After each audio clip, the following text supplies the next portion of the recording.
শুধু দর্শক বন্ধু, আপনারা দেখছেন একে নিউজ বাংলা। এই মুহূর্তে উপস্থিত রয়েছি কলকাতা হাইকোর্টে। আপনারা জানেন যে কয়েকদিন আগে লোকসভা ভোট হয়ে গেছে এবং বেশ কিছু আজব ঘটনা ঘটেছে। বিরোধীরা অভিযোগ করেছেন যে ডায়মন্ডহাওড়ায় ভোট হয়নি।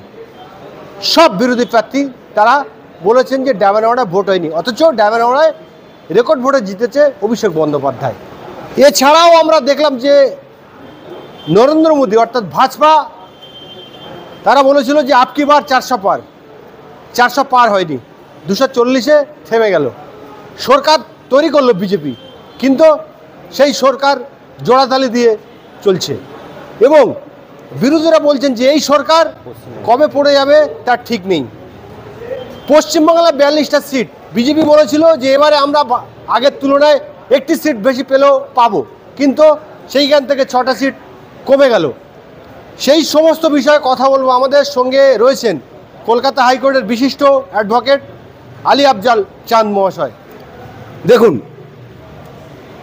আপকি বার মোদি 400 পার এটা বলেছে।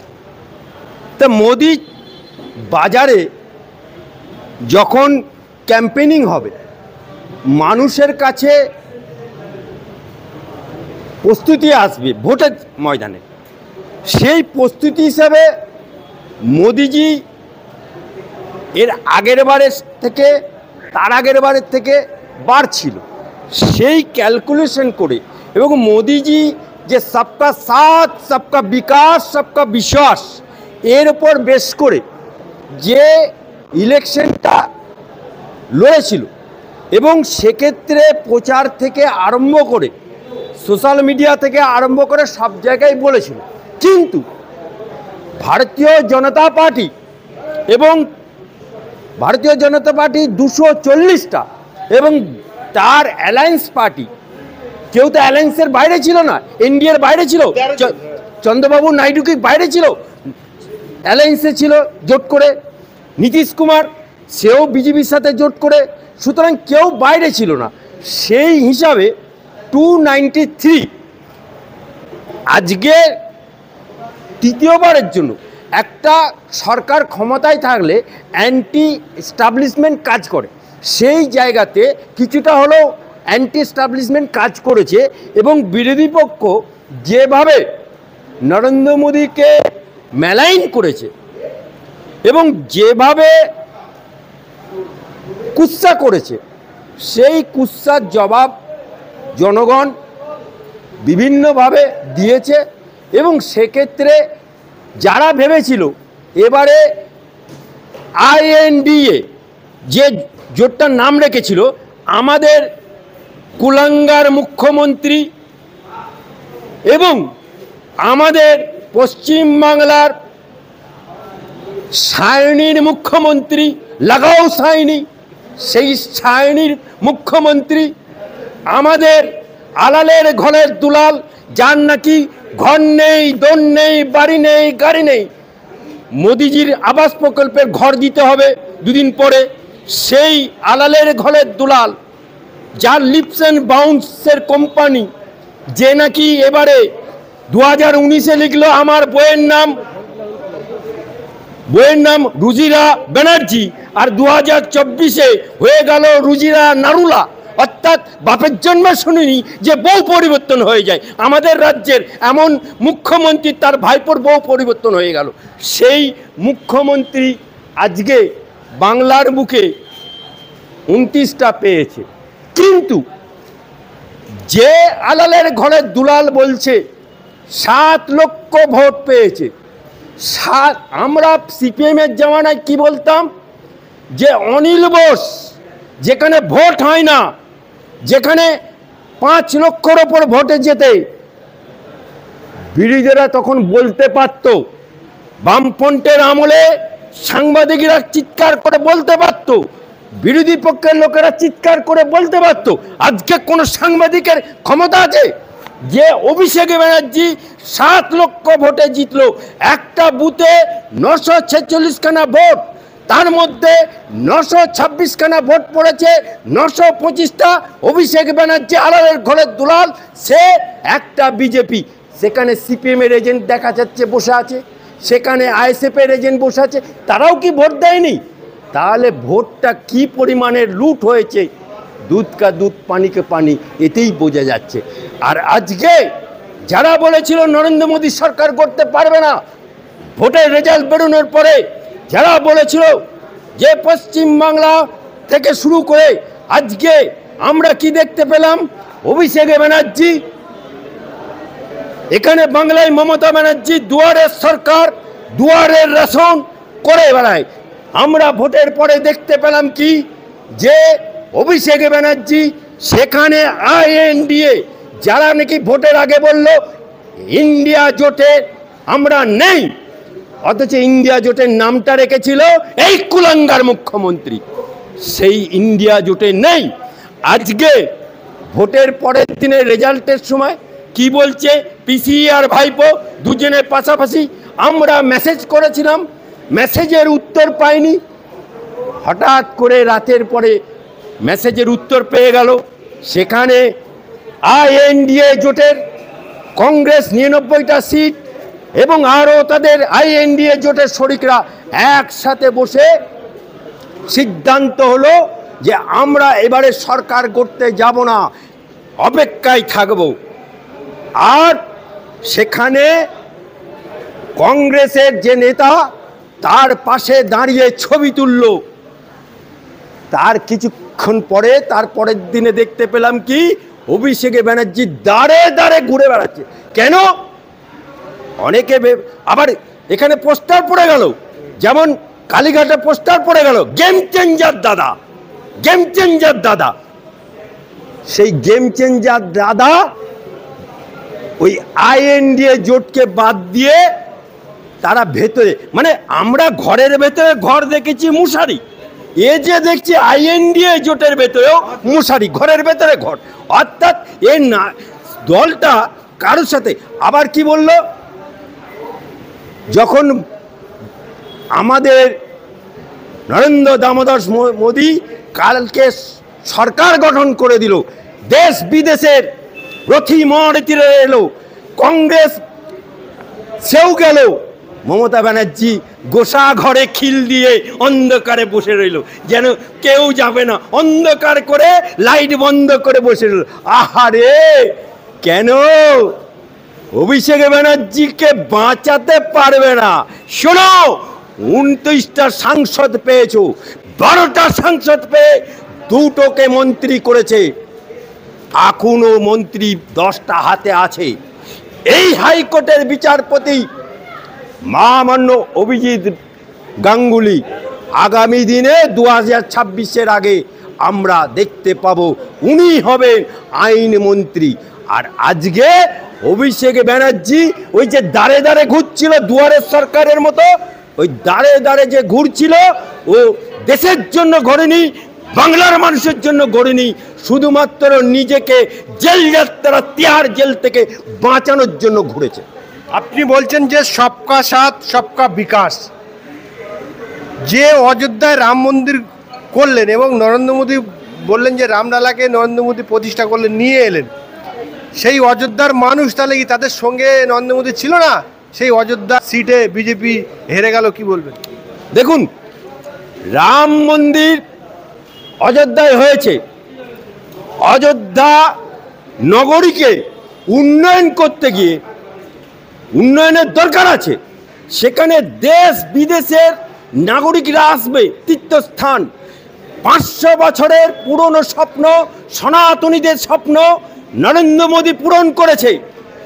সেখানে আজকে যে সমস্ত গরিব মেহনতি মানুষ যাদেরকে উচ্ছেদ করা হয়েছিল এই উন্নয়নের নাম করে, যারা নিজেদের সঞ্চয়ের টাকা ওই রামের নামে উৎসর্গ করেছিল, তারা ঠিক প্রপার ট্রিটমেন্টটা পায়নি, তাদের পুনর্বাসনও ঠিকমতো হয়নি, তাই এবারে রামের বিরুদ্ধে ভোট হয়েছে। কিন্তু এটুকু জানবেন, ভারতবর্ষের বুকে 240 আর 293 নিয়ে সরকার গঠন গতকাল করেছে।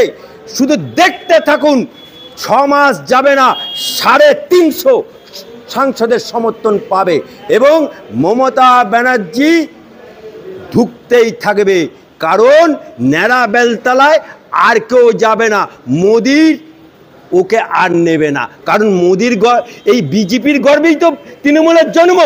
কারণ অটল বিহারী বাজপেয়ীর বাড়িতে, অটল বিহারী বাজপেয়ী এই টালির ঘরে মমতার বাড়িতে যখন গেছিল, তখন মমতা ব্যানার্জি তাকে প্রণাম করেছিল, দিয়ে বলেছিল এটা আজ থেকে আমার বাপ।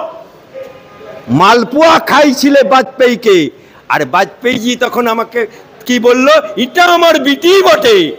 সেদিনকে বলল কি, বাজপেয়ী বলল আমি হলাম বাপ পদ্ম ফুল, আমার বিটি হবে জোড়া ফুল।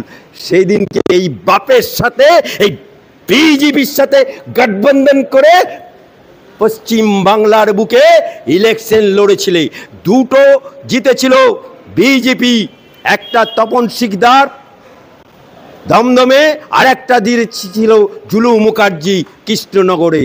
এই দুটো সাংসদকে বিজেপি পূর্ণাঙ্গ মন্ত্রী করেনি। তপন শিকদারকে করেছিল টেলিকম মন্ত্রী, রাষ্ট্রমন্ত্রী, জুলু মুখার্জিকে করেছিল বিজ্ঞান রাষ্ট্রমন্ত্রী। কিন্তু এই হারামখোর, এই নিমক হারাম, এই গাদ্দার এই মমতা ব্যানার্জিকে করেছিল রেল মন্ত্রী। রেল মন্ত্রী হয়েছিল। রেল মন্ত্রী হওয়ার পরে বাংলার বুকে নিজেকে প্রতিষ্ঠিত করে নিল। হঠাৎ করে তাহেলকা.com বলে আর এনআরসি সিএ করতে হবে বলে সেদিনকে তুমি ওই বাজপেয়ী সরকার থেকে সরে এলে। তারপরে কিছুদিন পরে বললে আমার ভুল হয়ে গেছে। আজও সিপিএমের পুরনো দেয়ালগুলো খুঁজলে দেখা যায় কি, ময়লা কয়লা সাবান দিয়ে ধুলে দেয় না, তারপরে হলো কয়লা মন্ত্রী।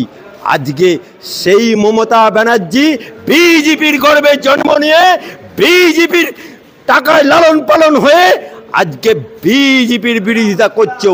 আজকে মুসলমানদেরকে তাতিয়ে তুলছো, হিন্দুদেরকে লেলিয়ে দিচ্ছ।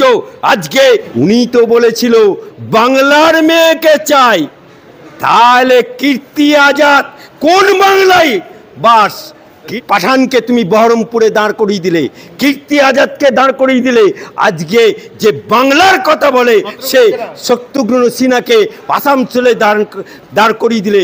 আজকে তুমি বাংলার বাইরের লোককে নিয়ে এসে সাংসদ করছো, আর বাংলার লোককে তুমি ধূলিসাৎ করার চেষ্টা করছো।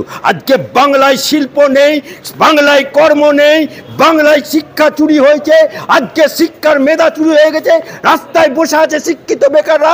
আজকে যারা চাকরি চুরি করেছে, আজকে যারা শিক্ষক, আজকে শিক্ষক জামাই যারা করেছিল, আজকে তাদের চাকরি আছে কি নেই, আজকে মোচ রেখে দিতে হবে তাদেরকে। এর থেকে লজ্জার কিছু আছে?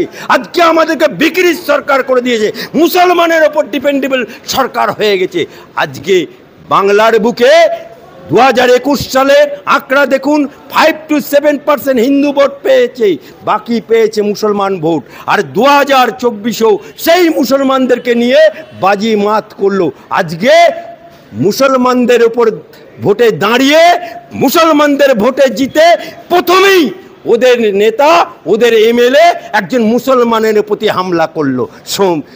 ওদের এমএলএ প্রথমেই ওদের মুসলমানের দ্বারা ভোটে জিতে এসে রুজিনার ওপর হামলা করলো, রুজিনাকে বিভিন্ন কেসে ফাঁসানোর চেষ্টা করছে।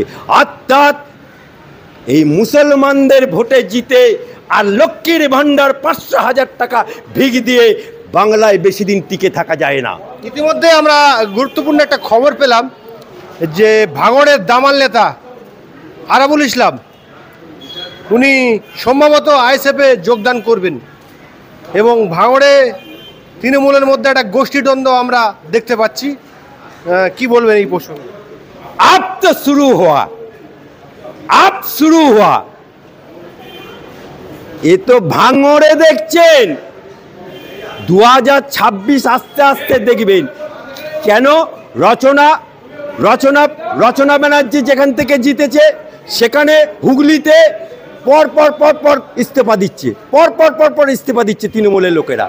আজকে এন্টালিতে সেখানে গন্ডগোল, বেলেঘাটাতে গন্ডগোল, জোড়াসাঁকোতে গন্ডগোল।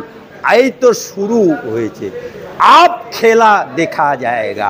ওদের ওই যে খেলা হবে খেলা হবে যে বলেছিল, সে তো আমাদের বিচারপতি অভিজিৎ গঙ্গোপাধ্যায়ের কাছে খেলা হবে খেলা হবে খেলাতে শুয়ে পড়েছে, খেলা শেষ হয়ে গেছে। সেই দেবাংশু এখন মমতার বিরুদ্ধে বলছে। কেন কেন বলছে মমতার বিরুদ্ধে? খালি দেখতে থাকুন, ইন্তেজার করুন। যাদবপুরের নবনির্বাচিত এমপি অর্থাৎ সংসদ সায়নী ঘোষ হেল্পলাইন খুলেছে, ফোন করলেই পাবেন। কি বলবেন এই প্রসঙ্গে? ভালো। কে কে নামটা কি বললেন? সায়নী ঘোষ। ওই লাগাও সাইনি, হ্যাঁ, যে নাকি ওদেরই মঞ্চে ওদের নেতা মানস ভূঁইয়া লাগাও সাইনি। সেই লাগাও সাইনি, যে সাইনি দেবাদি দেবে মহাদেব তার শিবলিঙ্গেতে কন্ডম পরাতে গেছিল, সেই সাইনি যে নাকি পাল তুলে দে পাল তুলে দে পাল তুলে দে না ঝাঁপ তুলে দে বলে গান করে মাঝে মধ্যে, সেই সায়নির কথা বলছেন? আরে ও তো হেল্পলাইন খুলেছে। এই হেল্পলাইন কতদিন থাকে সেটা, কারণ ও তো মাথার ওপরে খোপা বেঁধে, মমতা ব্যানার্জি কি বলেছে, এবারে যাদবপুরে একজনকে দাঁড় করেছি কোমরে কাপড় বেঁধে ঝগড়া করতে হবে। ওই মেয়েটি তো ঝগড়া ছাড়া কিছু জানে না, সংসদে যাবে হুই হুই করে চেল্লাবে, আর যখন বিজেপি বিল পাস করবে ওয়াকআউট করে বাইরে চলে এসে প্ল্যাকেট নিয়ে দাঁড়িয়ে করে যাবে, ওদিকে বিজেপি বিল পাস করে নেবে। আর ওরা বলছে করতে দিচ্ছি না, দেবো না। 29টা নিয়ে আব্বা হুজুর আছি বলার জন্য এই 29টা গিয়েছে। কাজের কাজ কিছু হবে না। 12টা গেছে, 12টায় বাঘের বাচ্চা গেছে, 2টো মন্ত্রী হয়েছে। 26 সাল আস্তে আস্তে আরো কটা মন্ত্রী হয় দেখতে থাকুন, ইন্তেজার করুন।